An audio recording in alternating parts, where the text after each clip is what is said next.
shooting across onto the range script. GH is going to take an arrow to the backside. He's down. Liquid getting the surge back to the base. So some casualties there for Escape, but still making sure that they take a fair fight and take down a few of Liquid's members with them.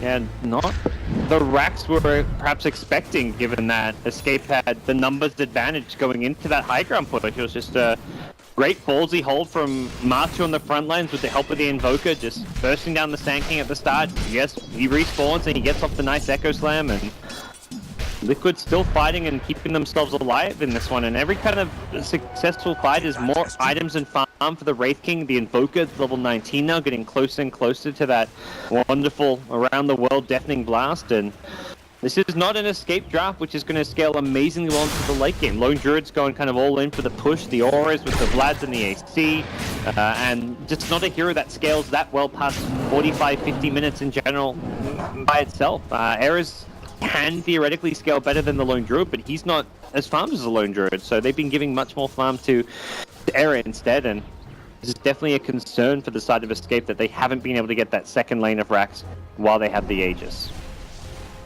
Absolutely, some very stellar team play from Liquid, holding themselves in this game and indeed being able to potentially get us to the point where they're back and ahead. It's certainly a close game 3 at the moment, still could go either way.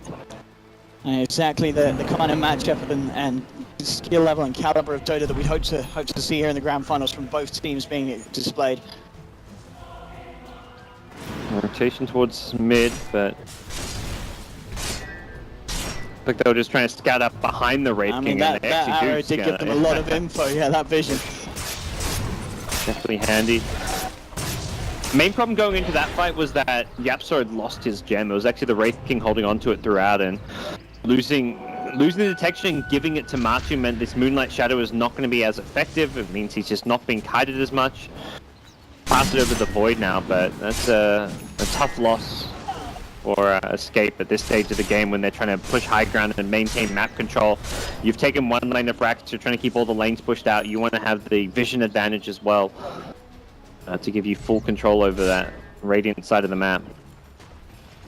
You're going to see Era pick up the BKB now as well. He just absolutely needs it in these fights to be able to do something outside of the Blade Fury with the amount of control that Kuroki, GH and Miracle can offer with their stuns and disables. Era's got that on his way out on the courier. And with that tool, they may look to try and go in again for a push. But to the man with the Maelstrom pickup, ready to have a bit of a better chance of pushing these lanes back out. And also getting that extra attack speed to have more chance of critting down the bear when Quaker throws it in on the front lines. So we'll see how much Escape are intent on forcing the